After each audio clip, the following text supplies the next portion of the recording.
Hello student, welcome to my YouTube channel crack concept with Mayank sir. मैं Mayank sir आपका अपने YouTube channel पर स्वागत करता हूं और आज हम बात करने वाले हैं बायोलॉजी के चैप्टर नंबर 1 जिसमें एक टॉपिक है माइटोसिस और मियोसिस, सेल डिवीज़न के अंतर्गत आता है। ठीक है, आप बच्चों ने मुझसे मांग की थी कि सर इस टॉपिक पर आप वीडियो बनाकर डाल दीजिए, तो मैं वही वीडियो आप सभी के समक्ष लेकर प्रस्तुत हो गया हूँ। जो सेल डिवीज़न होता है बायोलॉजी में, जो एक टर्म आता है सेल डिवीज़न में जो है माइटोसिस और मियोसिस दोनों प्रोसेस होती हैं। लेकिन पहले सेल डिवीज़न समझ लो, इसके बाद में माइटोसिस और मियोसिस बाद में समझेंगे। ठीक है, तो सेल डिवीज़न में क्या होता है, एक जो मदर सेल होती है, ठीक है, जो मदर सेल होती है वो डिवाइड करती है जितनी भी, अच्छा ह्यूमन बॉडी पूरी सेल से बनी हुई है हमारी, ठीक है। तो ह्यूमन बॉडी में नंबर ऑफ़ सेल्स कई सारी होती हैं, जो कि जब नंबर ऑफ़ सेल्स डिवाइड करेंगी तभी तो हमारी बॉडी की ग्रोथ और गर्थ बढ़ती है, मतलब कि चौड़ाई और लंबाई तभी तो बढ़ती है बॉडी की। तो जो मदर सेल होती है, सेल डिवीज़न, एक सेल का केवल हम डिवीज़न पढ़ने वाले हैं सेल डिवीज़न के अंदर, ठीक है। तो जो हमारा सेल डिवीज़न है, सेल डिवीज़न मदर सेल जब दो डॉटर सेल में डिवाइड करता है, इससे जो है दो नई डॉटर सेल का निर्माण होता है, ठीक है। ये दो डॉटर सेल एक मदर सेल से बनी होती हैं, ठीक है। ये डिवाइड करता है इन दोनों सेल में। तो हम एक तरीके से ये बोल सकते हैं कि जो प्री एग्जिस्टिंग सेल्स है, जो हमारी ऑलरेडी ह्यूमन बॉडी में थी सेल्स, इसके बाद उसने जब डिवाइड किया तो ये मतलब इसके अंदर क्रोमोसोम का भी डिवीज़न होता है, वो भी मैं बताने वाला हूँ इस वीडियो के अंदर। तो लास्ट तक ज़रूर से वॉच कर देना, ठीक है, वॉच करना। और लास्ट में मैं आप सभी को बिल्कुल ही क्लियर कर दूंगा कि इसमें डिवीज़न में माइटोसिस क्या होता है और मियोसिस क्या होता है, ठीक है। तो डॉटर सेल बन चुकी हैं, ठीक है। तो अब इसके बाद में हम ये इसमें टॉपिक्स लाते हैं कि डिवीज़न, ये इसका रीज़न क्या होता है कि ये सेल डिवाइड करती हैं, ठीक है। तो इसका रीज़न जो होता है, रीज़न क्या होता है, रीज़न होता है हमारी बॉडी की ग्रोथ, ठीक है, ग्रोथ ऑफ आवर बॉडी, ठीक है। इसका रीज़न जो होता है, रीजन्स नंबर 1, पहले तो ग्रोथ ऑफ आवर बॉडी, अपनी बॉडी की जो ग्रोथ होती है वो इन्हीं कारण से होती है कि ये जो नंबर ऑफ़ सेल इंक्रीज़ होती हैं सेल डिवीज़न के कारण, तभी बॉडी की गर्थ, मोटापा है ना, और जो है ग्रोथ है ना, तो ये तभी बढ़ती है जब डिवीज़न होता है सेल्स के अंदर, ठीक है। जो हमारी ह्यूमन बॉडी सेल से ही बनी हुई है ना, सबसे छोटी सेल ही तो होती है। तो सेल जब डिवीज़न करती है तो न्यू डॉटर सेल, अब डॉटर सेल भी ये डिवीज़न करेंगी तो इनकी भी डॉटर सेल होंगी, ठीक है, ये मदर सेल हो जाएगी। तो यही रीज़न है कि ग्रोथ होती है बॉडी की, ठीक है। अब नंबर 2 देखते हैं। दूसरा होता है कि जहाँ पर डेड सेल रिप्लेस, है ना, जो ये डेड सेल होती हैं, कहीं कहीं पर बाई चांस चोट लग जाती है तो वहाँ पर जो स्किन होती है हमारी वो उखड़ जाती है थोड़ी सी, तो बाई चांस वो जो डेड हो जाती है, जो स्किन ऊपरी भाग जो निकल जाता है तो वो डेड हो जाता है, तो उसकी जगह पर भी तो सेल्स आने की ज़रूरत है, तभी तो वो बॉडी, उसका जो बॉडी ऑर्गन है वो बिल्कुल अच्छे तरीके से कवर हो पाएगा। तो उसको रिप्लेस करने के लिए, जो डेड सेल हैं उनको रिप्लेस करने के लिए ये नई सेल आती हैं, ठीक है। ये नई सेल कैसे आती हैं, ये सेल डिवीज़न के कारण आती हैं। जो सेल डिवीज़न हुआ है मदर सेल डॉटर सेल में, तो इसी के कारण ये सेल, नए सेल का रिप्लेसमेंट होता है। फिर तीसरा हम देख लेते हैं, इसमें तीसरा रीजन क्या होता है, गैमीट फॉर्मेशन।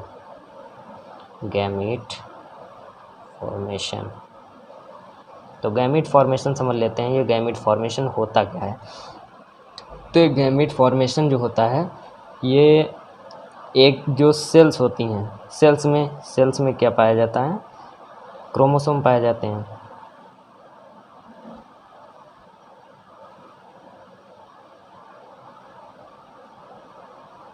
अब ये सेल्स में क्रोमोसोम पाए कहाँ जाते हैं, ये भी तो पूछना चाहिए। तो इसमें सेल्स में जो क्रोमोसोम होते हैं वो कहाँ पाए जाते हैं, ये न्यूक्लियोलस के सराउंड में जो क्रोमैटिन नेटवर्क, आपने नाम सुना होगा, जो क्रोमैटिन नेटवर्क्स होते हैं, नेटवर्क, जो क्रोमैटिन नेटवर्क होते हैं, ठीक है, वही एक स्पेसिफिक जब शेप ले लेते हैं तो उसी को हम बोलते हैं क्रोमोसोम।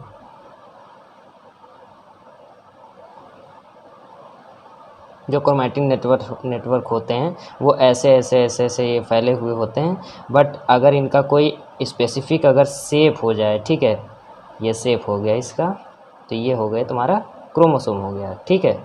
ये क्रोमोसोम, थोड़ा फिगर सही नहीं बना हुआ है, ये क्रोमोसोम बन गया आपका, ठीक है।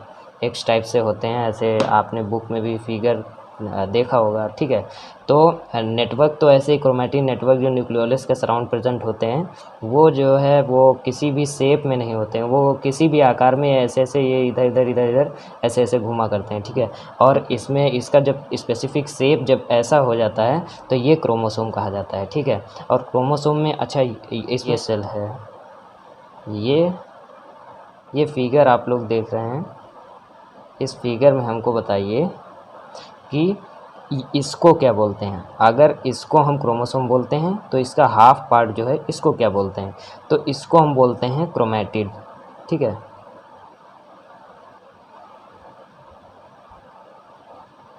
क्रोमैटिड, और इसको क्रोमोसोम बोलते हैं,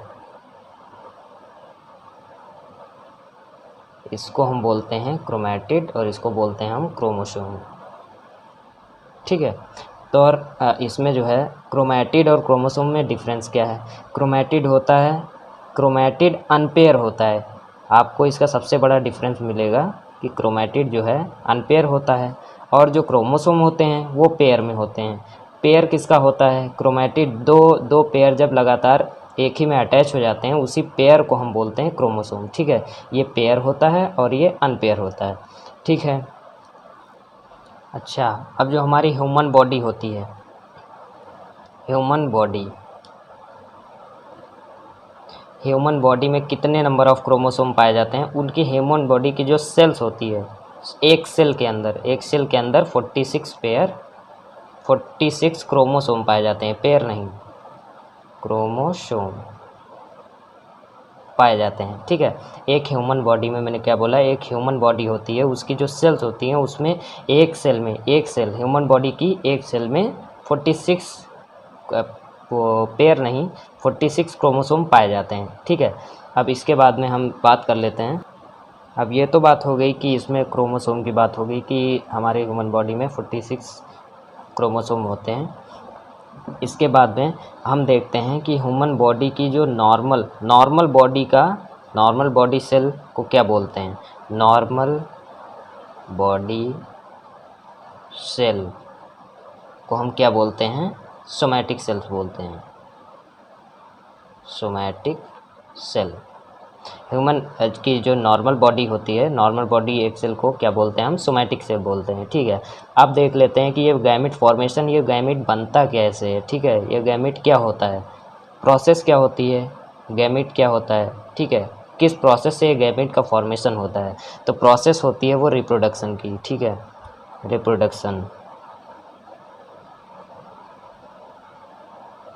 रिप्रोडक्शन एक ऐसी प्रोसेस है जिसमें गैमेट का फॉर्मेशन बनता है, ठीक है, होता है, ठीक है। गैमेट कैसे बनता है, रिप्रोडक्शन की प्रोसेस से बनता है। तो अब देख लेते हैं कि मतलब जो ह्यूमन सेल की स्पर्म सेल होती है, ठीक है, ह्यूमन में दो कैटेगरी मेल और फीमेल होते हैं, ठीक है। तो अब हम लिख लेते हैं यहाँ पे मेल और ये फीमेल। मेल के अंदर भी 46 पेयर, मैंने क्या बोला था, ह्यूमन बॉडी सेल के अंदर 46 क्रोमोसोम होते हैं, ठीक है, 46 क्या होते हैं, क्रोमोसोम होते हैं। तो हम देखते हैं इसमें मेल बॉडी में भी 46 क्रोमोसोम होंगे और फीमेल बॉडी में भी 46 क्रोमोसोम होंगे, ठीक है, 46 क्रोमोसोम होंगे, 46 पेयर क्रोमोसोम होते हैं। और ये रिप्रोडक्टिव ऑर्गन्स ही गैमेट का फॉर्मेशन करते हैं। प्रोडक्शन के प्रोसेस में रिप्रोडक्टिव ऑर्गन कौन कौन से होते हैं, मेल का होता है स्पर्म सेल और फीमेल का होता है ओवम, ठीक है, या एग बोल सकते हैं, ठीक है, स्पर्म और एग। तो आप देखते हैं इसमें स्पर्म सेल, एक सेल में 23 पेयर्स होते हैं, ठीक है, 23 पेयर्स क्रोमोसोम होते हैं। स्पर्म सेल स्पर्म सेल और फीमेल के पास एक सेल होती है। इसके पास भी 23 पेयर्स होते हैं और इसके पास भी 23 पेयर्स होते हैं। ठीक है, तो अब जब ये फ्यूज़ होंगे, स्पर्म सेल के पास इतने 23 पेयर्स क्रोमोसोम होते हैं, तो ये जब अब फ्यूज़ होंगे, ये जब दोनों फ्यूज़ होंगे तब इससे 46 जो क्रोमोसोम होंगे उसका निर्माण होगा। ठीक है, जो कि 46 एक ह्यूमन बॉडी के लिए बिल्कुल ही एकदम फिट बैठता है। ठीक है, आप मैंने ऊपर बताया ना, एक ह्यूमन बॉडी जो सेल होती है उसके पास 46 क्रोमोसोम होते हैं। अब अगर मैं देख लूँ कि यहाँ पर अगर 46 इसके अगर फ्यूज़ हो जाएँ, 46 इसके अगर फ्यूज़ हो जाएँ, तो इसमें कितना हो जाएगा, 6 6 12 हो जाएगा और 4 4 8 1 9, तो 92 आ जाएंगे। 92 क्या आ जाएंगे, 92 क्रोमोसोम आ जाएंगे। तब तो मतलब बिल्कुल ख़त्म ही हो गया है। बॉडी किससे बनी हुई होती है, सेल से बनी हुई होती है, और हर एक सेल के पास कितने 46 क्रोमोसोम होते हैं। तो ये बात मैंने कर ली थी। तो इसके पास तो 92 हो जाएंगे, तो ह्यूमन बॉडी का स्ट्रक्चर ही बेकार हो जाएगा, कोई भी मतलब नहीं रहेगा इसका। तो इसीलिए इसमें जो स्पर्म सेल होती है, मेल बॉडी में मैं मानता हूँ कि यहाँ 46 क्रोमोसोम होते हैं। ठीक है, फीमेल में 46 होते हैं क्रोमोसोम, बट मेल बॉडी के जो स्पर्म सेल है, सेल, ठीक है, जो रिप्रोडक्टिव ऑर्गन है उससे गैमीट बनता है। मैंने क्या बोला, जो रिप्रोडक्टिव ऑर्गन्स होते हैं, रिप्रोडक्टिव ऑर्गन्स होते हैं, वो क्या बनाते हैं, गैमीट। ठीक है, जो रिप्रोडक्टिव ऑर्गन्स होते हैं हमारे ह्यूमन बॉडी के, वो गैमीट का फॉर्मेशन करते हैं। तो रिप्रोडक्टिव ऑर्गन्स, मेल का क्या हो गया, स्पर्म सेल हो गया, और फीमेल का क्या हो गया, एग हो गया। ठीक है, एग सेल। तो एक सेल के पास 23 पेयर्स होते हैं, इसके पास भी 23 पेयर्स होते हैं। तो दोनों जब फ्यूज़ हो जाएंगे, तो ये 46 क्रोमोसोम बना लेंगे। ठीक है, अब इसी प्रोसेस को हम बोलते हैं रिप्रोडक्शन की प्रोसेस। अब इसमें क्या पाया गया कि स्पर्म सेल, एग सेल जो है दूसरी सेल बना रही है, एक नया फॉर्मेशन हो रहा है। इसी को हम बोलते हैं सेल डिवीज़न। ठीक है, ये जो सेल डिवीज़न हो रहा है, तो यहाँ पर इसका गैमीट फॉर्मेशन, अब गैमीट फॉर्मेशन तो हो गया, गैमीट इसी को बोलते हैं कि जो दो स्पर्म सेल हैं, स्पर्म सेल और एग सेल, जो 23 पेयर्स ये अपना क्रोमोसोम देता है, ये क्रोमोसोम देता है, तो 46 एक नॉर्मल बॉडी के लिए तैयार हो जाता है। तो नई सेल एराइज हुई, तो इसी को हम बोलते हैं गैमीट। गैमीट फॉर्मेशन इसी को बोलते हैं, इसी को हम बोलते हैं गैमीट। ओके, अब बात आती है आप सभी को बताने की कि इसमें क्रोमोसोम किससे बने हुए होते हैं। ठीक है, क्रोमोसोम किससे बने हुए होते हैं, तो ये बने हुए होते हैं डीएनए से और प्रोटीन से। ठीक है, और डीएनए किससे बने हुए होते हैं, जीन से। ओके, ये जीन से डीएनए बने हुए होते हैं और डीएनए से क्रोमोसोम बने होते हैं। ठीक है, तो डीएनए का रेप्लिकेशन होता है, वो मैं अभी आप सभी को माइटोसिस और मियोसिस, अब इसके बाद जो टर्म आता है वो माइटोसिस और मियोसिस का ही आता है। ओके, तो अब देख लेते हैं अपना माइटोसिस। ओके, माइटोसिस क्या होता है, तो माइटोसिस होता है, एक फिगर के द्वारा समझते हैं, एक जो डिप्लॉयड सेल होता है, डिप्लॉयड सेल, डिप्लॉयड किसको बोलते हैं, हैप्लॉयड किसको बोलते हैं, तो हैप्लॉयड अभी बाद में देखेंगे, बट डिप्लॉयड पहले समझो। ठीक है, क्योंकि डिप्लॉयड से ही आगे आपका ये डिवीज़न होना है। ठीक है, तो डिप्लॉयड सेल वो सेल होती है जिसमें 2 क्रोमोसोम पाए जाएं, 2 पेयर्स, एक पेयर ऑफ क्रोमोसोम, 2 क्रोमोसोम मिले। ठीक है, एक ये क्रोमोसोम, एक ये क्रोमोसोम, इसी को हम बोलते हैं, इसमें 2 क्रोमोसोम प्रेजेंट है। ठीक है, क्रोमोसोम प्रेजेंट है, तो 2 क्रोमोसोम से मिलकर के डिप्लॉयड सेल का निर्माण होता है। ठीक है, इसमें अब बोलते हैं कि डिप्लॉयड सेल जो है 2 क्रोमोसोम से मिलकर बनी हो जाती है। और इसमें माइटोसिस प्रोसेस होती क्या है, तो डिप्लॉयड सेल जो है वो अपना इसमें, अच्छा ये इसमें 2 डीएनए है ना, तो ये जब डीएनए अपना कॉपी करते हैं, इसमें इस प्रोसेस में क्या होता है, डीएनए रेप्लिकेशन करते हैं, डीएनए रेप्लिकेशन की प्रोसेस होती है यहाँ पर, रेप्लिकेशन, डीएनए रेप्लिकेशन का मतलब ही होता है ये कॉपी बनाते हैं अपनी। ठीक है, कॉपी कर देते हैं। तो अब यहाँ पर कितने, अब इसकी एक कॉपी हो जाएगी, तो एक इसी की जो 2 कॉपी यहाँ पर होंगी, तो एक ये हो गई और एक ये हो गई। अब इसकी तो एक ये हो गई और एक ये हो गई, ठीक है।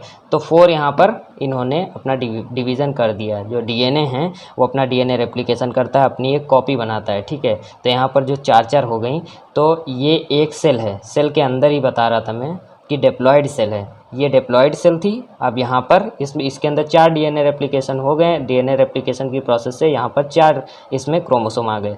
अब 4 क्रोमोसोम, अब यहाँ से भी डिवीज़न होगा, ठीक है। इसको भी दो अपनी नई डॉटर सेल में ये डिवीज़न करेगा। तो इसमें ये एक पेयर मतलब 2 क्रोमोसोम इसको देगा और 2 क्रोमोसोम इसको देगा, ओके। तो 2 क्रोमोसोम इसको बराबर बराबर बांट दिया गया, ठीक है। इसको 2 क्रोमोसोम, इसको 2 क्रोमोसोम। तो अब जो यहाँ पर लास्ट स्टेज आई, तो यहाँ पर फिर से ये आप देख पा रहे हैं, ये जो लास्ट स्टेज है इसको भी ये 2 क्रोमोसोम आकर के यहीं पर रुक गए। तो इसी को हम बोलते हैं डिप्लॉयड सेल, ठीक है। डिप्लॉयड सेल इस तरीके से फॉर्मेशन हुआ और डिप्लॉयड सेल बनने की प्रोसेस को ही हम बोलते हैं माइटोसिस की प्रोसेस, ओके। ये जो माइटोसिस की प्रोसेस है इसको हम इसी प्रोसेस को बोलते हैं, ठीक है। तो माइटोसिस उम्मीद करता हूँ आप सभी को बिल्कुल ही समझ में आ गया होगा। तो आप देख सकते हैं इसमें क्या हुआ, समझाता हूँ दोबारा से कि डिप्लॉयड सेल, मेरे पास एक डिप्लॉयड सेल थी जिसके पास 2 क्रोमोसोम थे। उसने डीएनए रेप्लिकेशन किया, अपना एक कॉपी बनाया, ठीक है। अपना एक कॉपी मतलब इसने भी अपना एक कॉपी बनाया और इसने भी एक अपना डुप्लीकेट कॉपी बनाया, ठीक है। अब यहाँ पर भी तो डिवीज़न होगा, आगे भी जब इसका डिवीज़न किया गया तो इसका जब डिवीज़न हुआ इसमें 2 न्यू सेल्स में, ठीक है। तो 2 न्यू सेल्स दोनों में जो डिप्लॉयड, अब यहाँ पर इसके पास 4 क्रोमोसोम थे। अब जो मदर सेल है वो बराबर बराबर इक्वली ट्रीट करेगी ना अपने डॉटर सेल को, नहीं तो आपस में लड़ाई नहीं हो जाएगी दोनों के बीच। ये चीज़ होती है कि मतलब जो मदर सेल है वो बराबर बराबर अपने बच्चों के बीच में जो भी मदर के पास होती है वो बराबर बराबर हिस्से में दोनों बच्चों को देती है। ये चीज़ होता है एकदम रियल लाइफ में, ठीक है। और डीएनए जो रेप्लिकेशन हुआ है यहाँ पर, जो ये अपनी अपनी कॉपी बना लिए हैं जो दोनों क्रोमोसोम थे डिप्लॉयड सेल के, तो अब ये 2 अब इसको बराबर देगा और इसको भी बराबर देगा, ठीक है। तो 2 यहाँ पर आ गए, 2 यहाँ पर आ गए, तो दोनों फिर से डिप्लॉयड पर आकर के रुक गई। इसी प्रोसेस को, ये जो पूरी प्रोसेस हुई है इसी प्रोसेस को हम माइटोसिस की प्रोसेस बोलते हैं, ठीक है। अब मियोसिस देख लेते हैं।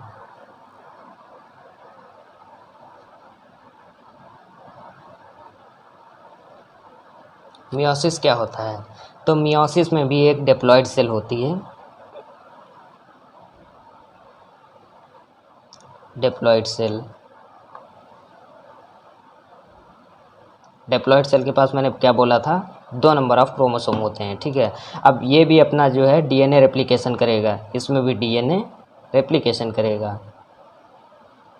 मीन्स अपने डीएनए की कॉपी बनाएगा, ठीक है। ये सेल डीएनए की कॉपी बनाएगा तो इसमें 4 आ जाएंगे, ठीक है। 2 इसके 2 इसके, ओके। ये दोनों आपस में रेप्लिकेट कर रहे हैं,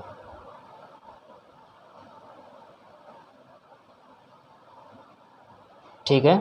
तो यहाँ पर 4 क्रोमोसोम एक सेल के पास हो गए। तो अब ये जो है अपने 2 डॉटर सेल के बीच इक्वली डिवाइड करेगा, ठीक है, दोनों को देगा, ठीक है। तो 2 जो इसमें सेल बनेंगी, इसकी जो न्यू डॉटर सेल, उसके पास एक पेयर ऑफ क्रोमोसोम चला जाएगा और इसके पास भी एक पेयर ऑफ क्रोमोसोम चला जाएगा, ओके। 2 यहाँ से इसने रेप्लिकेट किया, यहाँ पर 2 4 हो गए, ठीक है। अब चारों को 2 बराबर बराबर बांट देगी, इसकी डॉटर सेल हैं उसमें, ठीक है, दे दिया उसको। अब इसके बाद में अब जो ये सेल है ये भी अपनी 2 न्यू डॉटर सेल में डिवाइड करेगी और डिवाइड करने के बाद इसके पास तो 2 ही क्रोमोसोम है ना, तो ये एक क्रोमोसोम इसको दे देगा, एक क्रोमोसोम इसको दे देगा, और ये भी क्या करेगा, एक क्रोमोसोम इसको दे देगा और एक क्रोमोसोम इसको दे देगा, ठीक है। तो अब यहाँ पर किस स्टेज पे आकर के रुका, ये जो प्रोसेस हुई है, ठीक है, डीएनए रेप्लिकेशन के बाद में जो डिवीज़न की प्रोसेस हुई है, तो यहाँ पर ये रुका एक क्रोमोसोम पर, ठीक है। एक सेल के पास एक ही क्रोमोसोम बचा, तो एक सेल के पास एक ही क्रोमोसोम जब होता है तो उसी को हम बोलते हैं हैप्लॉइड सेल। ठीक है, हैप्लॉइड सेल। तो अब हम इसी प्रोसेस, ये जितनी प्रोसेस मैंने की है रेप्लिकेशन के बाद में इनका डिवीज़न हुआ है, ये 4 बने अपने अपने। ठीक है, 2 के बाद 4 हो गए, इसके बाद जो इसके डिवीज़न हुआ है तो दोनों सेलों में 2-2 एक पेयर दे दिया गया डीएनए। फिर इसके बाद में इसके पास हर ईच सेल के पास 2-2 क्रोमोसोम बचे। ठीक है, तो 2-2 अब ये भी डिवाइड करेंगे तो ये अपनी 2 न्यू डॉटर सेल बनाएंगे, ये भी 2 न्यू डॉटर सेल। ठीक है, तो ये मदर सेल एक इसको डीएनए दे देगी और ये इसको दे देगी, ये इसको। ठीक है, अब इसके बाद में इसके पास लास्ट स्टेज पे बचा क्या, एक ही क्रोमोसोम, इसी को हम बोलते हैं हैप्लॉइड सेल। तो ये जो मैंने प्रोसेस की है इसी प्रोसेस को बोलते हैं मियोसिस की प्रोसेस, जब हैप्लॉइड पे आकर के ख़त्म हो जाए। ठीक है, उसमें डिप्लॉइड फिर से बन गई थी।